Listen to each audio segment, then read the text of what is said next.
हरे कृष्ण। भगवद गीता चर्चा कर रहे हैं। हमारी भगवद गीता का दूसरा अध्याय 20 श्लोक तक चर्चा कर चुके हैं। तो आज 21वां श्लोक पढ़ेंगे। वेद अविनाशिनम नित्यम येनम अजम अव्ययम कथम सा पुरुष पार्थ कम घातयति हंतिकम।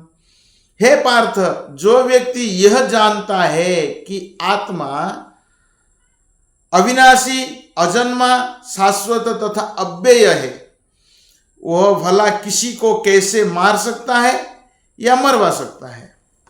जो ज्ञानी होता है वो जानता है कि किसी वस्तु का कहाँ और कैसे प्रयोग किया जाए। प्रभुपाद जी बताते हैं इसी प्रकार हिंसा की भी अपनी उपयोगिता है। इसका उपयोग इससे जानने वाले पर निर्भर करता है। यद्यपि हत्या करने वाले व्यक्ति को न्याय संहिता के अनुसार प्राणदंड दिया जाता है, तो कोई व्यक्ति अगर किसी को हत्या कर लेता है, जज फैसला कर लेता है कि ये आदमी हत्या किया है, तो उसको प्राणदंड दिया जाए, फांसी दिया जाता है। लेकिन जब किसी व्यक्ति को फांसी दिया जाता है तो उसका भलाई के लिए है, तो न्यायाधीश को दोषी नहीं ठहराया जा सकता, क्योंकि न्याय संहिता के अनुसार ही दूसरे व्यक्ति पर हिंसा किए जाने का आदेश देता है। तो हत्यारे को प्राणदंड देना चाहिए। हत्यारे को क्या करना चाहिए? प्राणदंड देना चाहिए। तो अगले जीवन में पाप कर्म को भोगना नहीं पड़ता है। अगर कोई हत्या कर लिया किसी का, तो उसी को अगर प्राणदंड दिया जाता है, फांसी दिया जाता है। पहले राजा लोग होते थे, फांसी का सजा देते थे। आज भी वो चीजें हैं, फांसी का सजा दिया जाता है। तो फिर उसको अगले जन्म में दंड भुगतना नहीं पड़ता है, इसी जन्म में ही उसको दंड मिल जाता है। तो उसके लिए तो लाभप्रद है। तो इसी प्रकार जब कृष्ण युद्ध करने का आदेश देते हैं तो समझना चाहिए कि हिंसा परम न्याय के लिए है। और इस तरह अर्जुन को यह आदेश पालन यह समझकर करना चाहिए कि कृष्ण के लिए किया गया युद्ध हिंसा नहीं है। तो भगवान कहते हैं कि आत्मा अविनाशी और अजन्मा, शाश्वत और अव्यय है, उसको तो मार नहीं सकते। अगर शरीर का हत्या हो जाता है तो दंड मिलता है। तो कृष्ण के लिए किया गया युद्ध हिंसा नहीं होता है। कभी कभी कहती है मारना हिंसा है। तो जब सरकार अपने मिलिट्री सेना को रखा है, कोई सैनिक है किसी को मार देता है, तो उसी को हिंसा नहीं कहते, क्योंकि वो देश रक्षा के लिए युद्ध कर रहा है। तो उसी प्रकार जब भगवान का कहने पर अर्जुन युद्ध करता है तो वो हिंसा नहीं है। तो प्रभुपाद जी हिंसा शब्द का व्याख्या करने के लिए समझाए। आत्मा को तो मारा नहीं जा सकता, अतः न्याय के हेतु तथाकथित हिंसा अनुमति है।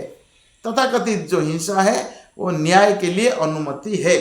शल्य क्रिया का तो बताया गया, शल्य क्रिया का प्रयोजन रोगी को मारना नहीं अपितु स्वस्थ बनाना है। शल्य क्रिया का जो प्रयोजन होता है रोगी को स्वस्थ करने का विधि है। अतः कृष्ण के आदेश पर अर्जुन द्वारा किया जाने वाला युद्ध पूरे ज्ञान के साथ हो रहा है, उससे कोई पाप फल की संभावना नहीं है। तो ये हिंसा नहीं है और कोई पाप कर्म भी नहीं लगेगा। तो इसीलिए युद्ध भगवान के लिए करना चाहिए। आगे का श्लोक बहुत इंपॉर्टेंट है, जो 22वां श्लोक है। वांसासी जिन्नानि यथा विहाय नवानि गुन्नाति नरोपराणि तथा शरीराणि विहाय जिन्नानि अन्याति संयाति नवानि देहि।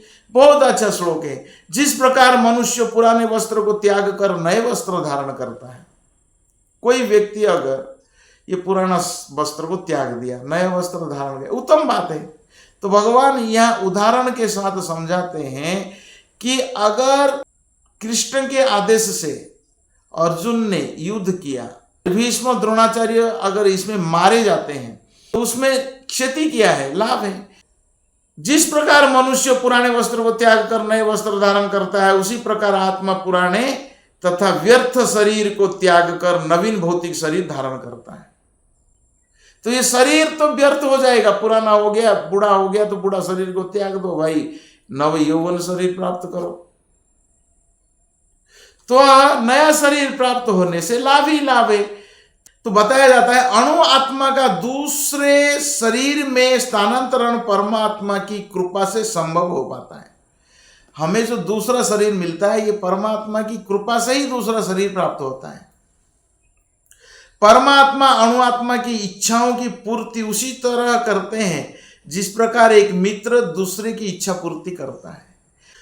तो मुंडक उपनिषद में कहा गया है आत्मा तथा परमात्मा की उपमा दो मित्र पक्षियों की दी गई है। जैसा कि दो पक्षी एक वृक्ष में बैठे हैं, आत्मा परमात्मा इस वृक्ष शरीर रूपी वृक्ष में बैठा हुआ है, लेकिन जीवात्मा भोग करता है और परमात्मा जो है वो साक्षी है।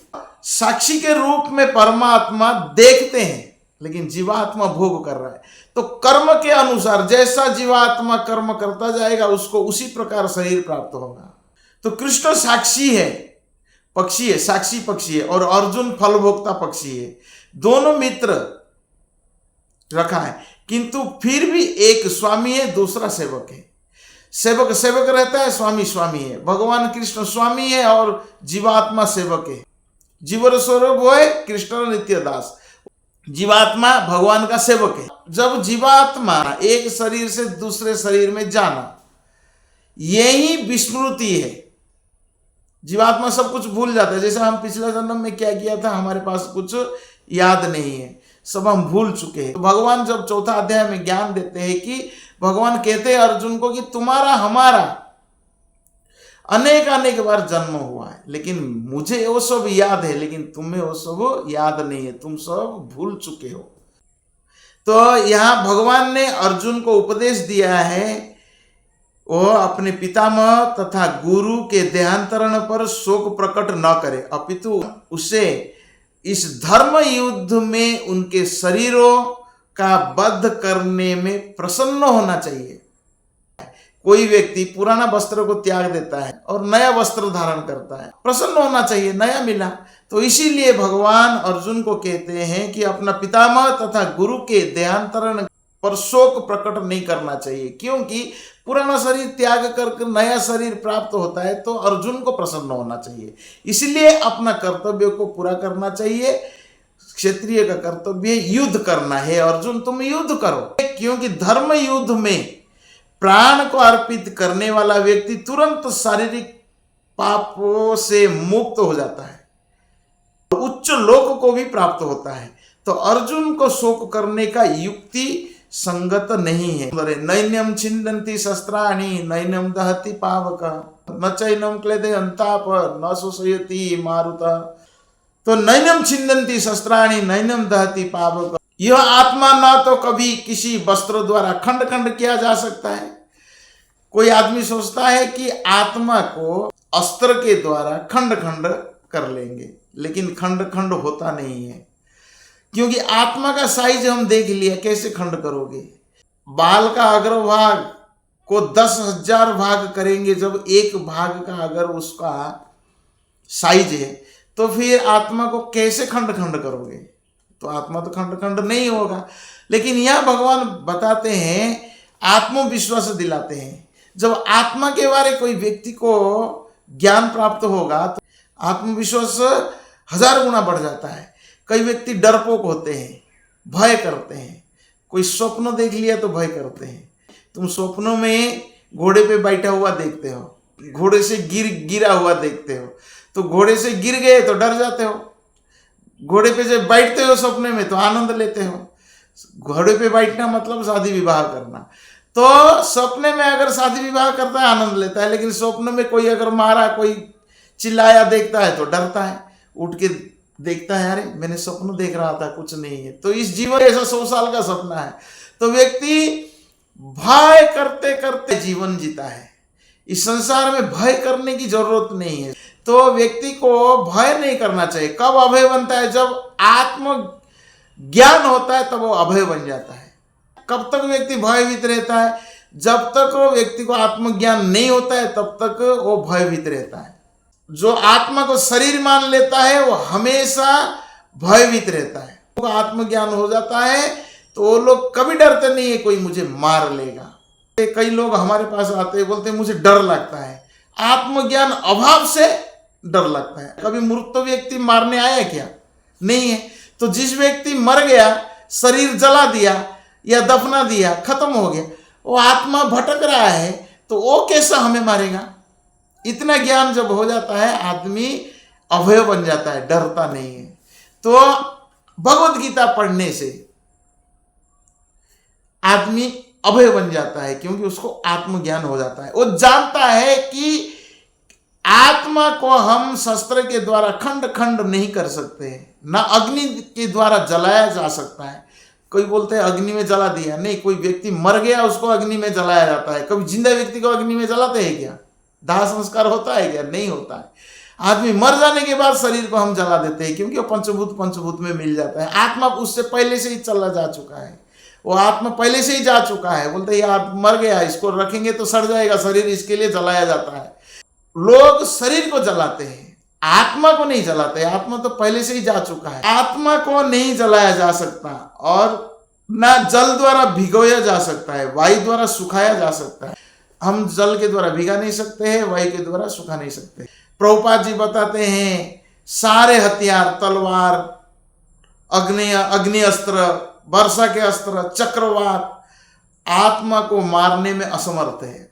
ये सब नहीं मार सकते। कितना भी आधुनिक अस्त्र है, वो अस्त्र शस्त्र के द्वारा आत्मा को नहीं मार सकते, शरीर को मार सकते हैं। 24वां श्लोक, अच्छेध्ययम अदाध्ययम अक्लेध्ययम अशोष्य एवच नित्य सर्वगतः स्थाणुर अचलयम सनातनः। तो यह आत्मा अखंडित तथा अघूलनशील है, घुलता नहीं है। यह आत्मा अखंडित है, उसको खंड खंड नहीं कर सकते। आत्मा घुलने वाला नहीं है। इसे ना तो जलाया जा सकता है, ना ही सुखाया जा सकता है। पिछला वाला श्लोक में भी प्रयोग किया है, पिछला वाला श्लोक में ही भगवान बताते हैं और इस श्लोक में ही बताते। तो यह शाश्वत है, शाश्वत शाश्वत शाश्वत। एक बात को अगर 10 बार बोले तो याद आ जाता है। तो सर्वव्यापी, सब जगह है। अणुआत्मा सर्वव्यापी है। सर्वगत शब्द का महत्वपूर्ण है, क्योंकि इसमें कोई संशय नहीं है कि जीव भगवान की समग्र सृष्टि में फैले हुए हैं। जीवात्मा समग्र सृष्टि में है। तो बताते हैं कि वे जल है, स्थल में है, वायु में है, पृथ्वी में, पृथ्वी के भीतर है, पृथ्वी के बाहर है, तथा अग्नि में। कभी कभी सोचते हैं जीवात्मा अग्नि में नहीं, अग्नि में भी रहता है।